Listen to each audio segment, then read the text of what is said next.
திரு ரஜினிகாந்த் அவர்கள் அப்பல்லோ மருத்துவமனையில் அனுமதிக்கப்பட்டிருக்காரு. இன்றைக்கி காலையிலேருந்து ரஜினிகாந்த் மருத்துவமனையில் அனுமதிக்கப்பட்டிருக்காருன்ற செய்தி தான் பரபரப்பாக ஊடகங்கள்லையும் யூடியூப்லேயும் பேசிக்கிட்டு இருக்காங்க. அப்படி உண்மையிலே அவருக்கு என்ன தான் ஆச்சு அப்படிங்கிறது தான் இந்த பதிவுடைய விஷயங்கள். ரஜினிகாந்துக்கு கிட்டத்தட்ட இப்போ 73 வயசாகுது. இன்னுமே சினிமாவிலேருந்து ஓய்வு பெறாமல் தொடர்ந்து படங்களை கொடுத்துட்டே இருக்கார். அதில் சில படங்கள் வெற்றியாக ஓடினாலும் ஒரு சில படங்கள் தோல்வி அடைஞ்சிருக்கு. ஆனாலுமே எப்போவுமே நம்பர் 1 ஹீரோவாகவே ரஜினிகாந்த் சினிமாவில் இருக்கிறாரு. இப்படி தன்னுடைய உடம்புக்கு ஓய்வு கொடுக்காம ரஜினிகாந்த் தொடர்ந்து ஷூட்டிங்கு, அவர் வர்றது போகிறது, சென்னைக்கு வர்றது, மறுபடியும் ஹைதராபாத் போகிறது, மறுபடியும் மற்ற வெளிநாடுகளுக்கு போகிறது அப்படின்னு ட்ராவல், தன்னுடைய உடம்புக்கு ஒரு ஓய்வு கொடுக்காம அவர் முழுவதுமாகவே பல நாடுகளுக்கு, பல மாநிலங்களுக்கு அவர் சுற்றுப்பயணத்தை மேற்கொண்டுட்டே இருக்கார். ஷூட்டிங்கு போகிறாரு. இப்போ கிட்டத்தட்ட ஒரு 10 வருஷத்துக்கு மேலேயே ரஜினிகாந்த் அவங்களுக்கு உடல்நிலையில் சின்ன சின்ன பிரச்சனைகள்லாம் வந்துட்டு தான் இருந்தது. ஆனாலுமே அவர் அதை பெருசுப்படுத்தாமல் அப்பப்போ உடம்பை போய் பார்த்துட்டு ஆஸ்பத்திரிக்கு போவார். உடம்பை பரிசோதனை பண்ணுவார். இயல்பாக அதுக்கு அடுத்த வேலைக்கே கடந்து போயிடுவார். ஆனால் இந்த முறை என்ன ஆயிடுச்சு, அவருடைய உடம்பில் ஏற்கனவே இந்த கிட்னி அவருக்கு மாற்று அறுவை சிகிச்சை பண்ணியிருக்காங்க. அதாவது வேறு ஒருத்தருடைய கிட்னியை தான் ரஜினிகாந்த் அவர்களுக்கு வச்சுருக்காங்க.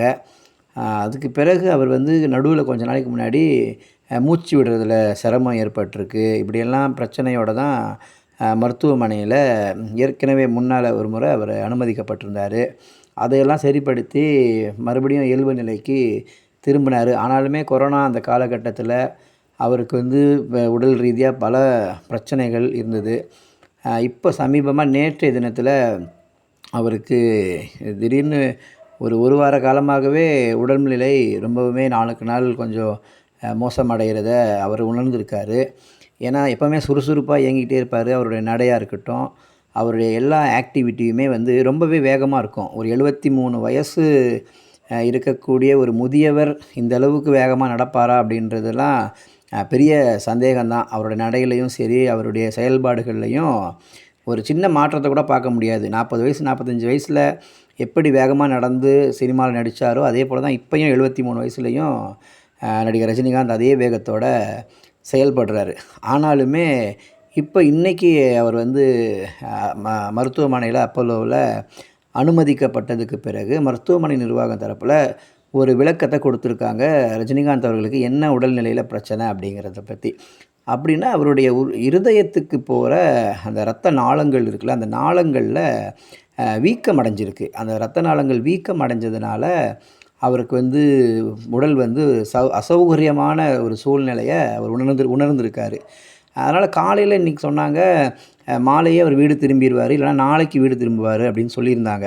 ஆனால் இப்போ அவர் ஐசியூவில் தான் இருக்கிறாரு, அப்பல்லோவில் முதல் தளத்தில். ஆனால் அவருடைய உடல்நிலை சீராக தான் இருக்குதுன்னு மருத்துவமனையிலேருந்து அறிக்கை சொல்கிறாங்க. இருந்தாலுமே ஐசியூவில் இருக்கிறாரு அப்படின்னு தகவல் வெளியாகி இருக்குது. அது மட்டும் இல்லை, உலக நாடுகள் முழுக்க அவருக்கு ரசிகர்கள் பட்டாளம் இருக்குது. இப்போ எல்லா இடத்துலையுமே ரஜினிகாந்த் எப்படியாவது குணமாகி வீடு திரும்பிடணும் அப்படின்னு மாவட்டங்கள் வாரியாக பல நாடுகளில் கூட அவருக்காக பிரார்த்தனையை ஏறெடுத்துகிட்டு இருக்காங்க ரஜினிகாந்துக்கு. அதனால் நம்மளும் அப்படி அவர் நல்லா ஆகணும் அப்படிங்கிறத வேண்டி விரும்பி நம்ம கேட்டுக்கிறோம். அவர் மறுபடியும் மீண்டு தன்னுடைய ரசிகர்களை அவர் உற்சாகப்படுத்தணும் அப்படிங்கிறது தான் எல்லாருடைய எதிர்பார்ப்பாகவும் இருக்குது.